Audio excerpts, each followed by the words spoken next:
लेकिन फिर भी, क्या फिर भी? बोले भाई फिर भी तो होता है, मन में तो आता है कि श्री राम प्रभु को देखो एकदम। गीता में भगवान ने भी यही कहा था, यद्यद, हाँ, यद्यद आचरति, वदति तो नहीं कहा था, यद यद वदति श्रेष्ठ। श्लोक क्या है? यद यद आचरति श्रेष्ठ। तो यहाँ सुखदेव जी महाराज ऐसा बोलते हैं, ईश्वराणाम वचः सत्यम। तो ऐसे कभी शास्त्र में व्यक्ति थोड़ा उलझने लगता है। देखिए यहाँ तो भक्ति का ग्रंथ है, भक्ति का प्रतिपादन है। तो भक्ति की सिद्धि, शरणागति की सिद्धि मुख्य प्रयोजन है। और मैं मानो शरण में जाऊं प्रभु के, मैं जाऊं और प्रभु वहीं बैठाएं चित्रकेतु को, चित्रगुप्त को, सॉरी, और कहें जरा इसका हिसाब करो, ये आया है शरण में, क्षमा मांगता है, उद्धार मांगता है, कृपा मांगता है, जरा इनका हिसाब करके देखो, इनका कुछ बनता है कि नहीं बनता है। तो मैं अगर शरण में जाने पर यही सुनने को मुझे मिले तो मैं अगली बार शरण में क्यों जाऊंगा भाई, मुझे बताओ। मेरी शरणागति की जो भावना है वो कहीं न कहीं कुंठित होगी कि तो हिसाब किताब से ही सब होना है, तो भगवान की शरण में लेने का क्या मतलब है। व्यक्ति शरण में जाता है इस उम्मीद से कि चाहे हमसे अपराध हुआ हो लेकिन सामने वाला समर्थ है और वो, हाँ जी, हमारे कर्मों के अनुसार हमारे ऊपर दया नहीं करेगा बल्कि कर्मों को दबा करके भी कृपा करेगा, है कि नहीं है। तो ये तो धर्म है, नियम है कि जो जस करई सो तस फल चाखा, ठीक है, ये नियम है, ये मर्यादा है। अवश्यमेव भोक्तव्यम कृतम कर्म शुभाशुभम, ये नियम है, ठीक है। प्रारब्ध के अनुसार आयु मिलती है, ये नियम है, बहुत अच्छी बात है। लेकिन मार्कंडेय जी जब गए भगवान शंकर की शरण में और शिव जी भी कहें कि भाई तुम्हारा प्रारब्ध है, मैं क्या कर सकता हूँ, तो अगली बार से कौन जाएगा महाराज।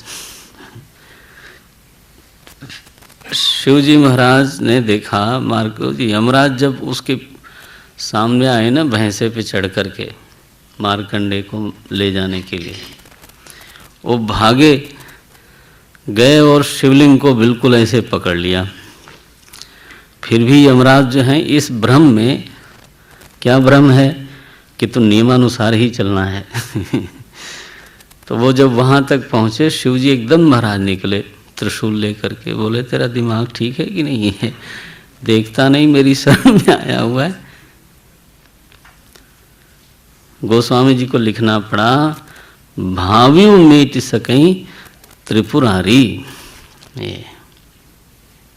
ये क्या है, ये एक नियम का शमन किया कि नहीं किया, उन्होंने दबा दिया, बोले चुप रहो। मर गया था महाराज गुरुपुत्र, मरा था ना, सांदीपनी ऋषि का पुत्र मर गया था, यमलोक में था, प्रारब्धवशात मरा था। भगवान ने क्या कहा यमराज से, सब फाइल बंद करो, ले आओ उसको। सामर्थ्य का अनुभव ही हम भक्तों को तब होता है जब समर्थ व्यक्ति नियमों को दबा दे। बोले नियम की ऐसी तैसी पैर के नीचे रखो उसको, मेरा भक्त है, he has to be promoted, बस नारायण। तो शरणागति में चूंकि जो समर्थ व्यक्ति है उसकी सामर्थ्य का इस प्रकार का जो दर्शन है वो हमारी शरणागति की भावना को बढ़ाता है। तो शरणागति में सहायक होने के कारण समर्थ लोग, प्रभु लोग, हाँ जी, हमेशा नियम में बंधे हुए दिखाई नहीं देते। ये भी उनकी कृपा है। हमारी शरणागति को सिद्ध करने के लिए उनको ये करना पड़ता है, और वो लोग करते भी हैं। और हम भक्तों की दृष्टि से देखा जाए तो उनको करना भी चाहिए। नॉट दैट कि हाँ, उनको करना भी चाहिए। भाई हम मालिक साहब को इसलिए बुलाते हैं कि मेरा खाता न देखना आप कि कुछ है कि नहीं है। मैं आया आपकी शरण में, बोले बेटा सब कुछ हो जाएगा, तुम्हारे पास चाहे हो पूंजी या न हो, बात खत्म करो। तब आदमी की भक्ति बढ़ती है। प्रयोजन धर्म का प्रयोजन धर्म नहीं है।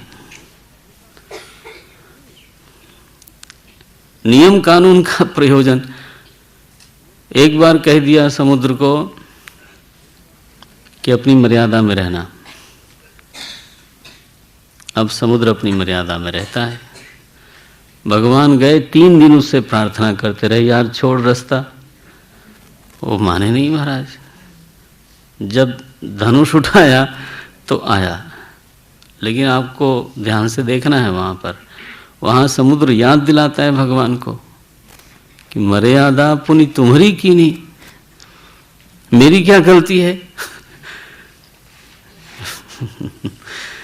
मर्यादा पुनि तुम्हारी की नहीं, आपने तो मर्यादा बनाया था, तो मैं कैसे।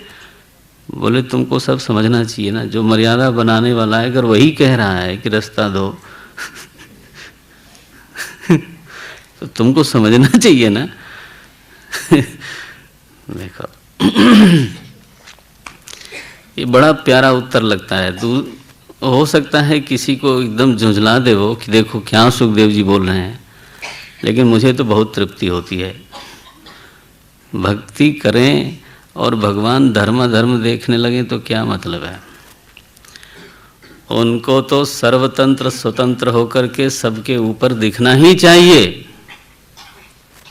हमारे मन में यह विश्वास गाढ़ा होना ही चाहिए कि मालिक साहब के लिए कुछ भी अशक्य नहीं है, और कोई नियम उनको मेरी रक्षा करने के लिए करने से रोक नहीं सकता। तब तो बात है। अगर हमारे मन में कहीं ये खुटर पुटर होती रहे कि पता नहीं नियम सपोर्ट करेंगे कि नहीं, नो। माँ की गोद में बच्चा जाता है, उसकी साड़ी पकड़ता है इसी विश्वास के साथ, हाँ, कि माता हिसाब किताब नहीं देखेंगी कि तुमने ये गलती की है इसलिए ये लो, तुमने ये सही किया है इसलिए ये लो। वंस ही गोस सारी चीज साफ, छुट्टी। ये नियमानुसार है कि शरणागति के अनुसार है।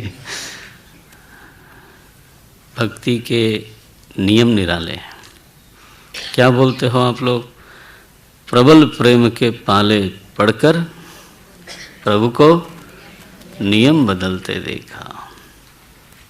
पितामह भीष्म के लिए अपने प्रण तोड़ दिए भगवान ने। भक्ति एक चीज होती है, धर्म ही सब कुछ नहीं होता, नियम ही सब कुछ नहीं होता। होता है वो भी, उसकी अपनी सीमाएं हैं। बोलो अनंत कर दोगे तो गड़बड़ हो जाएगी। इसलिए बहुत बढ़िया मन को छूने वाला उत्तर दिया है सुखदेव जी ने। बोले क्या चिंता है, तुम समझते हो इससे अधर्म फैलेगा। मैं समझता हूँ कि भगवान की सामर्थ्य को देख करके भक्त की भक्ति और बढ़ जाएगी। भगवान ने समुद्र को डांट दिया, सेतु बांध दिया, तो उससे कोई नियम भंग थोड़ा होगा। एक ही साथ सारे अयोध्या वालों से मिल लिया उन्होंने, उससे कोई नियम भंग थोड़ा होता है। उससे उल्टा, हाँ जी, सबकी भक्ति बढ़ती है। समर्थ में सामर्थ्य दिखनी भी चाहिए। तो इस तरह से ये महाराज के विषय में 2 प्रश्न हैं, उनको थोड़ा एक बार मन में रखना चाहिए। दोनों का बहुत सुंदर उपयोग है, प्रयोजन है। अच्छा भाई, अब भगवान जब गुरुकुल से लौट के आ गए तो मैंने कल निवेदन किया था कि हस्तिनापुर भेजा क्रूर जी को और उद्धव जी को एक काम सौंपा। वो बहुत ही गंभीर काम है। वृष्णीनां प्रवरो मंत्री, ये वृष्णीनां 46वां अध्याय है। वृष्णीनां प्रवरो मंत्री कृष्णस्य दैतस्य सखा शिष्यो बृहस्पते साक्षात् उद्धवो बुद्धिसत्तमः। उद्धव जी का थोड़ा परिचय तृतीय स्कंद में हमको मिला, जहाँ ये बात कही गई कि 5 वर्ष की आयु से ही तो वो भगवान की मूर्ति बना करके उनकी पूजा करते थे। भगवान ने जहाँ उनसे कहा कि ये उद्धव जो है वो हमसे अणुमात्र भी कम नहीं है, न्यून नहीं है। भगवान का खुद ऐसी टिप्पणी है। परम भागवत हैं तो भागवत जी के एकमात्र अधिकारी हैं जिन्होंने साक्षात भगवान कृष्ण से श्रवण किया। ये तृतीय स्कंद में आता है। अब यहाँ पर उद्धव जी का एक और परिचय है। क्या बोलते हैं? वृष्णीनां प्रवरो मंत्री, तो वृष्णि वंश के प्रधानमंत्री हैं ये जब द्वारिका की सभा बैठती है, उग्रसेन महाराजा होते हैं, उस समय उद्धव जी उसके मंत्री हैं और प्रवर मंत्री हैं। आपको शायद हमें मौका मिला तो संकेत करूंगा कि भगवान सलाह जब लेते हैं दरबार में तो आखिरी सलाह उद्धव जी से पूछते हैं, आपकी क्या राय है? ऐसे हैं, इसलिए परिचय कराया। वृष्णीनां प्रवरो मंत्री कृष्णस्य दैतस्य सखा। भगवान कृष्ण के तो बहुत ही प्यारे प्यारे सखा हैं। शिष्य बृहस्पते है साक्षात, और अर्थनीति, धर्म नीति, काम नीति के लिए बृहस्पति भगवान से उन्होंने सीखा है। अध्यात्म के लिए तो भगवान से सीखा। उद्धव जी के जो आध्यात्मिक गुरु हैं वो श्री कृष्ण हैं, और लौकिक विद्या भी तो चाहिए ना, तो लौकिक विद्याओं के गुरु बृहस्पति जी हैं। शिष्यो बृहस्पते साक्षात उद्धवो बुद्धिसत्तमः। बुद्धिमानों में शिखर पर परम बुद्धिमान हैं उद्धव जी। भगवान के बहुत बड़े भक्त हैं। लिखा नीचे, तमाह भगवान पृष्ठम, उनको बुलवाया। वो तो भगवान के जैसे ही रहते थे, पीताम्बर पहनते थे, बिल्कुल अनुकृति थी। टीकाकारों ने लिखा जैसे बिंब की उपासना से प्रतिबिंब तद्वत हो जाता है। बिंब की उपासना से, दर्पण में जब आप चंदन लगाते हो तो प्रतिबिंब पे तो लगाना नहीं पड़ता। किस पे लगाते हो? बिंब पे। बिंब पे लगाते हो तो प्रतिबिंब पे स्वयं लग जाता है। ये जो जीव है ना वेदांत में, ये ब्रह्म प्रतिबिंबम भवति, यही ना। वेदांत में जीव को चिदाभास कहते हैं या चित प्रतिबिंब कहते हैं। प्रभु का प्रतिबिंब है ये। तो भक्ति माता ये कहती हैं कि उनकी सेवा करो, श्रृंगार तो आपका स्वयं हो जाएगा। ये जो हम लोग अपना श्रृंगार करने लग जाते हैं तो वो लगभग ऐसा ही है जैसे दर्पणस्थ मुख के ऊपर चंदन लगाओ। एक तो लगेगा नहीं, ऊपर से दर्पण खराब हो जाएगा। ये आदमियों को सजने का तरीका नहीं आता। बताओ, तुलसी जैसा कौन सजा होगा? तुकाराम जैसा कौन सजा होगा? जगत पूज्य बन जाता है व्यक्ति। जैसे भगवान पूज्य, वैसे उनका भक्त पूज्य हो जाता है। तो उद्धव जी की शोभा ये है कि बिल्कुल कृष्णानुचर हैं, कृष्ण की अनुकृति हैं, बिंबोपासना करते हैं, स्वयं प्रतिबिंब भाव में रहते हैं, भगवान के प्रेष्ठ हैं। प्रेष्ठ का मतलब सुपरलेटिव डिग्री है।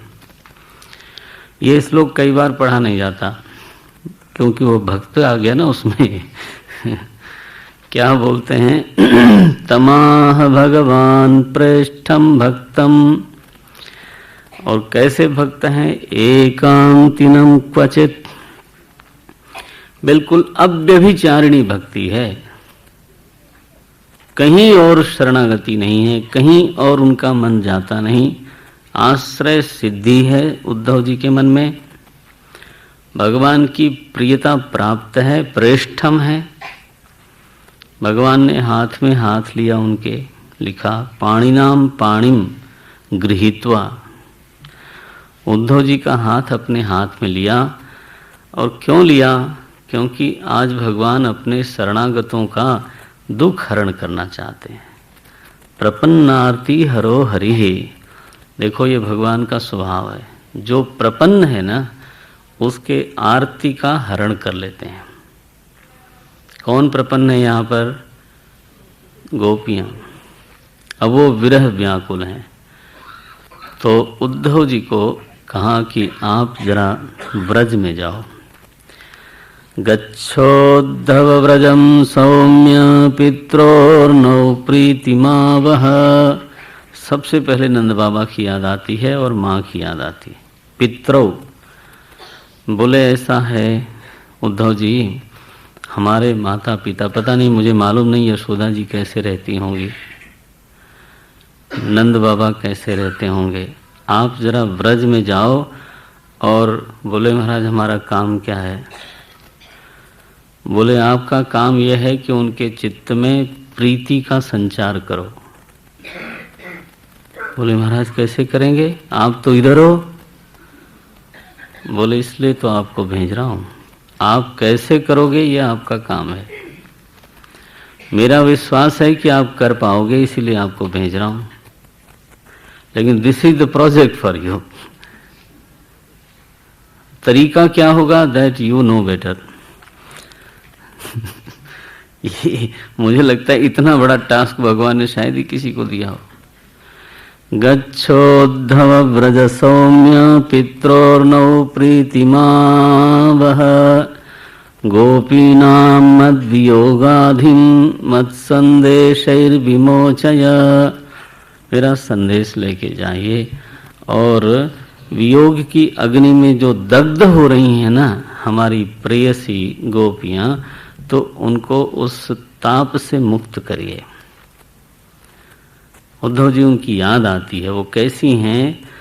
ता मन मनस का। उनका मन जो है उनका नहीं है, मेरा ही है।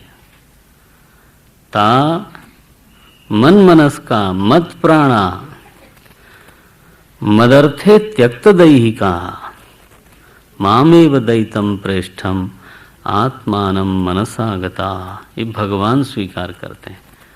भगवान को ये अनुभूति निरंतर है कि गोपियों का मन मेरा ही है, उनका प्राण मेरा ही है, उनके समर्पण में किंचित कोई न्यूनता नहीं है। और इसलिए तो वृत्ति उठती है कि उनका भला होना चाहिए। उद्धव जी आप जाओ, आप उनको समझाओ, संदेश दो, और हमारे माता पिता के चित्त में तो रस का संचार करो, प्रीति का संचार करो। महाराज उद्धव जी ने आज्ञा ली, और तो भगवान के सेवक हैं, जो कहा वो करना ही है। इत्युक्त उद्धव राजन संदेशम भर्तुरादृतः। तो भरता है ना हमारे मालिक साहब, उनके स्वामी हैं, तो लेके चले संदेश और धीरे धीरे पहुंच गए व्रज में। जब वहां पहुंचे, नंद बाबा से मिले, ओहो, उनको लगा कृष्ण ही आ गया, क्या व्यक्तित्व है। देखो, बिना बोले भी व्यक्तित्व का एक हमारे मन पर प्रभाव पड़ता है, उपस्थिति का भी हमारे मन पर प्रभाव पड़ता है। आजकल उसको लोग बोलते हैं he is very Payas vibration, very soothing vibration. और हम किसी से मिलते हैं तो उल्टा भी होता है, बोले you know he has a very negative vibration, ऐसे बोलते हैं। उद्धव जी के व्यक्तित्व से जो प्रभाव प्रकट हो रहा था, उद्धव जी के व्यक्तित्व से जो एक प्रभाव निर्झरित हो रहा था, वो वैसा ही था जैसे कृष्ण के व्यक्तित्व से निकलता था। इसलिए नंद बाबा, बताओ कितनी पीड़ा, और कृष्ण के अलावा तो और किसी की ओर मन उनका जाता नहीं। लेकिन आज उद्धव जी आए तो उनको लगा कि ये तो मेरा कृष्ण ही आ गया। बैठे लोग, खटिया पे बैठे नंद बाबा, उद्धव जी उनसे समाचार पूछते हैं। यशोदा जी नीचे बैठी।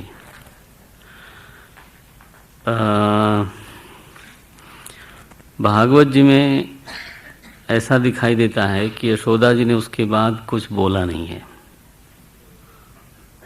बोलती नहीं कुछ, अश्रु झरते हैं और बस वो भाव भंगिमा से पता चलता है कि प्रेम का क्या उद्रेक है। तो नंद बाबा सारी लीलाओं का रात भर स्मरण करते हैं। लिखते हैं, युवां श्लाघ्य तमो नूनम् देहिनामिह मानद नारायणेऽखिल गुरौ यत्कृतामतिरीदृशी। सुनंद बाबा ने रात भर वो माखन लीला और मृद भक्षण लीला यहाँ से शुरू करके एक एक स्मृति करते हैं और उनका चित्त कृष्ण में घुलता है, तन्मय होता जाता है। यशोदा जी के अश्रु झरते हैं, बस बोलती नहीं वो। तो मथुरा गमन तक की लीला का तो क्रम क्रम से नंद बाबा ने उल्लेख किया। वो लीला स्मरण करने के लिए नहीं बोल रहे थे, वो तो कृष्ण स्मरण के लिए बोल रहे थे, वो याद आती थी। उद्धव जी ने कहा, आप लोग वंदनीय हो, आपकी वृत्ति प्रभु में इस तरह से लगी हुई है तो आप लोग वंदन के योग्य हो।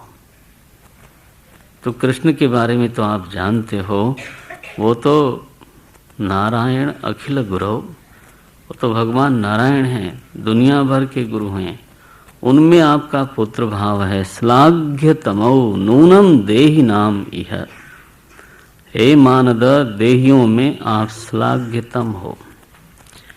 और फिर उद्धव जी ने तत्व का उपदेश किया। देखो, ये विचित्र प्रसंग है, जहाँ ऐसी भावुकता की पृष्ठभूमि हो, भावना की पृष्ठभूमि पर जहाँ रस प्रवाह हो, जहाँ भक्ति का एक गाढ़ प्रवाह चल रहा हो, तो वहाँ पर उद्धव जी सीधा सीधा तत्व का उपदेश करते हैं। थोड़ा संभाल के तो फिर बोलते हैं, कृष्ण कौन है, उनका वियोग हो सकता है कि नहीं हो सकता है, इस पर विचार करना चाहिए। अगर उनके स्वरूप को देखा जाए तो कभी उनका वियोग हो नहीं सकता, वो आपकी अपरोक्ष आत्मा है, इस सृष्टि के उपादान कारण हैं। उपादान कारण होने से जानते हो, कभी किसी का उपादान से वियोग नहीं होता। ये शरीर पंच महाभूत से अलग नहीं हो सकता, घट मिट्टी से अलग नहीं हो सकता। इस तरह का एक तात्विक उपदेश किया हमारे उद्धव जी ने। और विचित्र है, नंद बाबा ने सुना, यशोदा जी ने सुना, थोड़े कान खड़े हुए, विस्फारित नेत्रों से सुनते हैं, खुली आंख से, और उनको बहुत संतोष हुआ। ये जो प्रतिक्रिया कई बार भक्त लोगों के मन में आती है कि हमारे भावना के समय में ये क्या शुरू हो गया, ये विचार से विद्रोह करना, विवेक विरोधी भक्ति नंद बाबा की नहीं है। इसको थोड़ा ध्यान में रखना आप लोग। भागवत जी का सत्य नहीं है। हाँ, कथा में ऐसी बातें बहुत सुनने को मिलती हैं, लेकिन भागवत जी में बात नहीं है। भागवत जी में 2 बार जब उद्धव जी ने नंद बाबा को संदेश दिया, उस समय भी उनका स्वागत हुआ, और जब गोपियों को संदेश दिया तो उस समय गोपियों ने उनकी पूजा की। किसी ने नहीं कहा, ये सूरदास जी ने अपने पद में भाव में आके कुछ ऐसे लिखे हैं पद, जिसकी वजह से समाज में थोड़ी धारणा दूसरी बन गई। लेकिन ध्यान रखना, मूल ग्रंथ के अनुसार ही कोई लिखे तभी प्रमाण होता है, अन्यथा हम उसको प्रमाण नहीं मानते, चाहे वो किसी का भी लिखा हुआ हो या किसी का भी बोला हुआ हो। ऐसा कहने में हमें कोई किंचित संकोच नहीं है। अगर मूल ग्रंथ से हटता है वो, या उससे न केवल हटता है बल्कि विपरीत जाता है, वहां कहा गया उद्धव ये क्या निर्गुण कौन देश को स्वामी, ये कहाँ से आया? अरे तो ये तो गोपियों ने कभी नहीं कहा। निर्गुण कौन देश को वासी, ये तो उस पद में है, भागवत जी में नहीं। भक्ति का बेटा है ज्ञान, ये न बोलना चाहिए। अगर अंतःकरण में ज्ञान पचाने की सामर्थ्य है तो आई कहाँ से हो? वो भक्ति से ही आती है। शरणागति में कर्तृत्व तो पहले ही मर चुका है ऑलमोस्ट। उसमें एक बात कह दी गई कि तुम करता हो तो हो गया काम। नारायण क्या उत्तर देते हैं उद्धव जी नंद बाबा को? देखिए 43वां श्लोक है, बहुत ही सुंदर। विनाच्युतात् वस्तुतराम न वाच्यम। बोले नंद बाबा, अच्युत के बिना कोई वस्तु नहीं है जिसका नाम भी लिया जा सके। वो तो बात सही है, सत्ता सब में है इसलिए सब लगता है। सत्ता सब में है इसलिए सब लगता है, नहीं तो असत हो जाए। पूरी दुनिया की हर चीज में जो ओतप्रोत वस्तु है उसका नाम है सत्ता, अस्तित्व। विनाच्युतात् वस्तुतराम न वाच्यम सएव सर्वं परमार्थभूतः एवं निशासा ब्रुवतोर्व्यतीता। रात बीत गई ऐसी चर्चा करते करते। एवं निशासा ब्रुवतोर्व्यतीता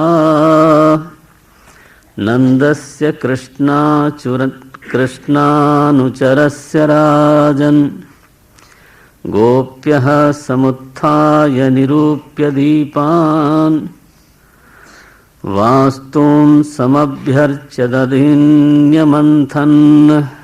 ब्रह्म मुहूर्त आई है, दीपक जले घरों में, दधि मंथन की आवाज आने लगी पूरे व्रज में। वो भी एक कैसा संगीत होता होगा सुबह सुबह, सबके घरों में घर घर शुरू। उद्धव जी महाराज सुनते हैं, बोले कन्हैया की नगरी है भाई, इसका वातावरण देखो। गोपियां निकली बाहर, जब घर से देखा एक रथ खड़ा है, ये कौन आया? फिर से अक्रूर आया क्या? ये